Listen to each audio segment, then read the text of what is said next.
Vamos começar com o resultado das eleições desse domingo. E no discurso da vitória, o presidente eleito Jair Bolsonaro usou uma Bíblia e uma Constituição para se comprometer com a democracia e a liberdade. A gente vê a reportagem e depois comenta. Desde o início da tarde, eleitores se concentraram em frente à casa de Jair Bolsonaro, na Barra da Tijuca, no Rio de Janeiro. A festa que já tinha começado antes mesmo da apuração ficou ainda maior com a divulgação do resultado. Em São Paulo, Fernando Haddad não reconheceu a derrota. O petista diz que seus eleitores precisam ser respeitados. Em nome da democracia, defender o pensamento, defender as liberdades desses 45 milhões de brasileiros que nos acompanharam até aqui. Nós temos a responsabilidade de fazer uma oposição colocando os interesses nacionais, o interesse de todo o povo brasileiro, acima de tudo. Como ocorreu ao longo da campanha, Jair Bolsonaro fez pela internet o primeiro pronunciamento como presidente eleito. O que eu mais quero é, seguindo ensinamentos de Deus, ao lado da Constituição brasileira, inspirando-se em grandes líderes mundiais e com uma boa assessoria técnica e profissional ao seu lado, isenta de indicações políticas de praxe, começar a fazer um governo a partir do ano que vem que possa realmente colocar o nosso Brasil no lugar de destaque. Bom, a eleição nacional você acompanhou, mas a gente tem um recorte aqui de como foi o desempenho do candidato Jair Bolsonaro aqui na região metropolitana de Campinas e em outras cidades da macro-região de Campinas. Vamos acompanhar alguns números. Em Americana, Jair Bolsonaro teve 78,48% contra 21,52% de Fernando Haddad. Em Campinas, o candidato do PSL teve 68,82% contra 31,18% do petista. Em Hortolândia, Bolsonaro venceu com 65,68% contra 34,32% de Haddad. Em Indaiatuba, o presidente eleito teve 76,72% dos votos válidos, contra 23,28% do ex-ministro. Em Paulínia, Bolsonaro teve 71,41% contra 28,59% de Haddad. Em Valinhos, a vitória de Bolsonaro foi de 77,26% contra 22,74%.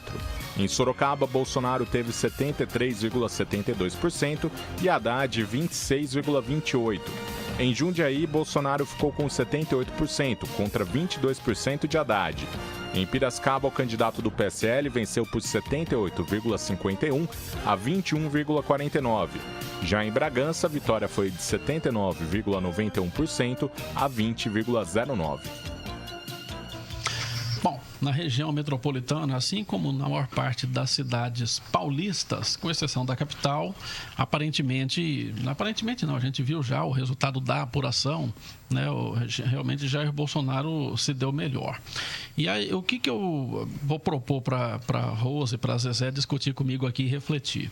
Aparentemente, eu tive a impressão que existem dois Brasis, né? Porque algumas pessoas estão falando, olha, ele não ganhou com aquela vantagem que se esperava, então, portanto, não tem aquela maioria esmagadora que apoia Jair Bolsonaro.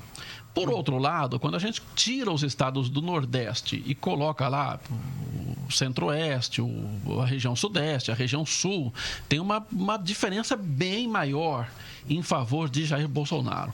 Ou seja, dependendo de qual vai ser a discussão, por exemplo, no Congresso, né, quando o Jair Bolsonaro for conversar com deputados do Nordeste, ele vai ter um tipo de conversa.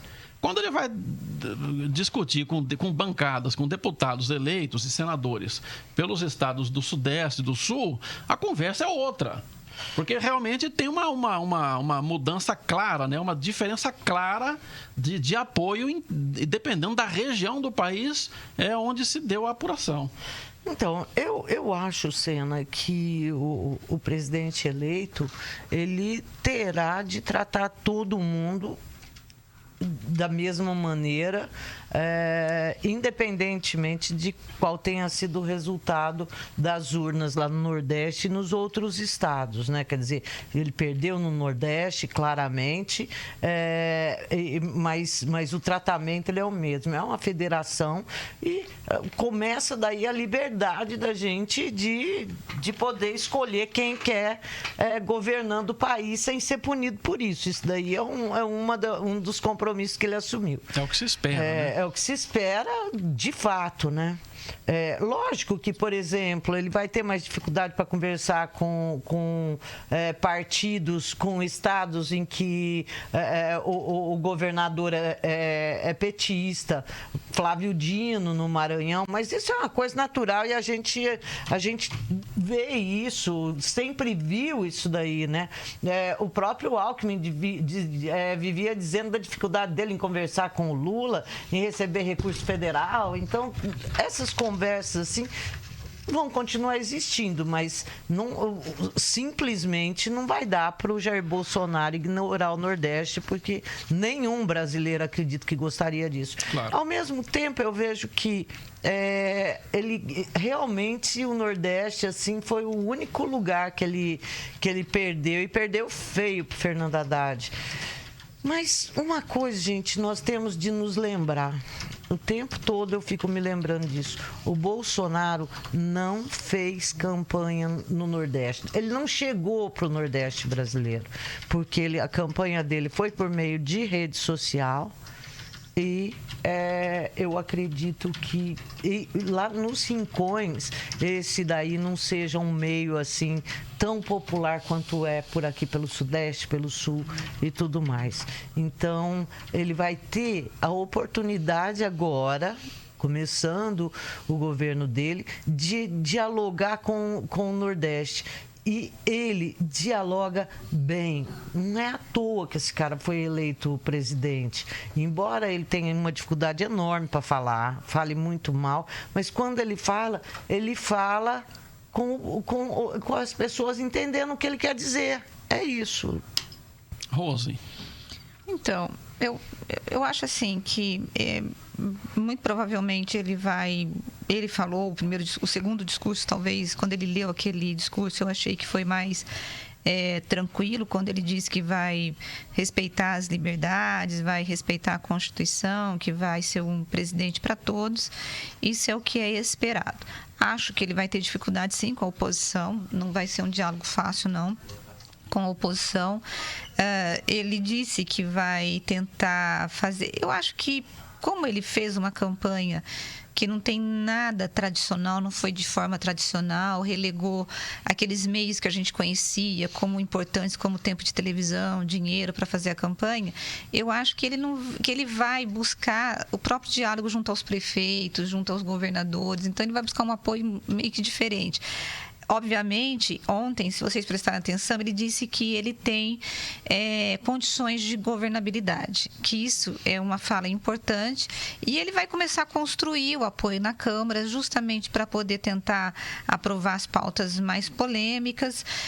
Mas eu fico imaginando, Zezé, que alguns projetos polêmicos que ele vai tentar aprovar, eu acho que vai trazer, sim, um posicionamento da oposição. Então, por exemplo, quem é contra o desarmamento de armas, quem defende os direitos humanos da pauta gay, dependendo do projeto que ele colocar na Câmara, isso vai promover muito barulho, muito desgaste, então isso é esperado. Eu acho assim, pauta gay, eu não vi nenhum projeto dele trabalhando nenhum retrocesso nesse sentido.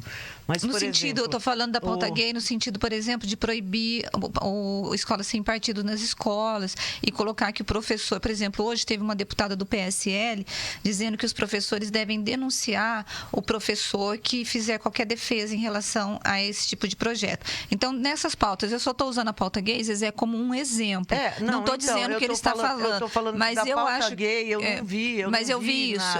Mas eu estou dizendo o que eu vi. Então, nesse sentido, eu acho que vai trazer oposição, sim, e que vai trazer barulho.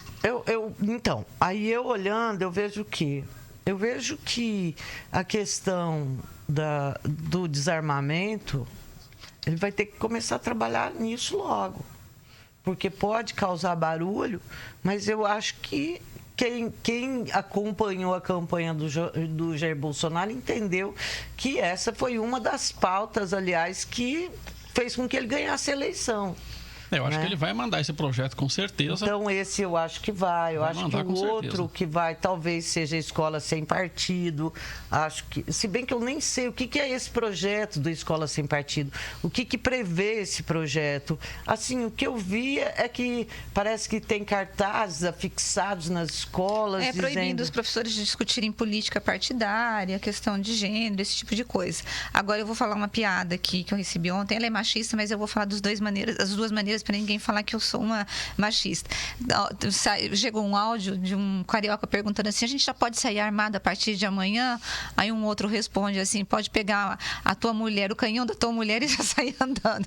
Então, para não ficar machista, pode sair armada a partir da manhã, pode pegar o canhão do teu marido e sair andando pelas ruas. A questão da arma, né? A questão da arma é um tema polêmico que vai dar barulho, como a Rose falou, com toda certeza, mas é o que a Zezé falou. No Estatuto do Desarmamento, a maior parte, né? No plebiscito sobre o Estatuto do Desarmamento, a maior parte da população votou pela possibilidade de se comprar armas, de se ter arma.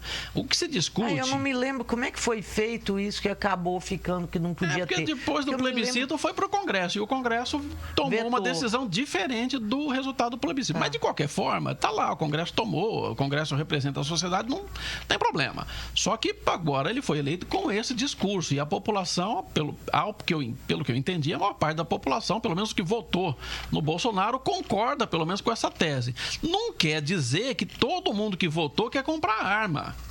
Eu, por exemplo, não vou comprar arma, não quero comprar arma. Então, quer dizer, mas o que o Bolsonaro sempre colocou foi o direito da pessoa, se quiser comprar uma arma, poder comprar arma para se defender. E não que vai distribuir arma para todo mundo ou que todo mundo agora vai ter arma. Outro detalhe que está se discutindo bastante, autoridades da segurança pública fazem uma diferença entre posse e porte de arma. Uma coisa é você ter uma arma na gaveta, em casa, bem guardada. O próprio Bolsonaro fala muito disso. Outra coisa é você ter ela na cintura. Você está no trânsito, uma briga de trânsito, um cara armado na minha opinião, realmente muito perigoso. O cara vai para o estádio de futebol, vai armado, escondido numa bolsa, ou sei lá, na meia ou na cintura. Também é muito perigoso. Agora, a pessoa ter o direito de comprar uma arma para o que ele acha, de defender a família, sei lá, de ladrão, de bandido, de invasão numa chácara, sei lá, mais o quê. E ele ter o direito de optar se ele pode ou não ter arma em casa é outra coisa. Quer dizer, não vamos militar contra nem a favor, mas são coisas distintas e que a sociedade vai ter que discutir. E onde tem que discutir? No Congresso. Então, vamos ver o que vai acontecer. Agora que vai ter barulho, vai.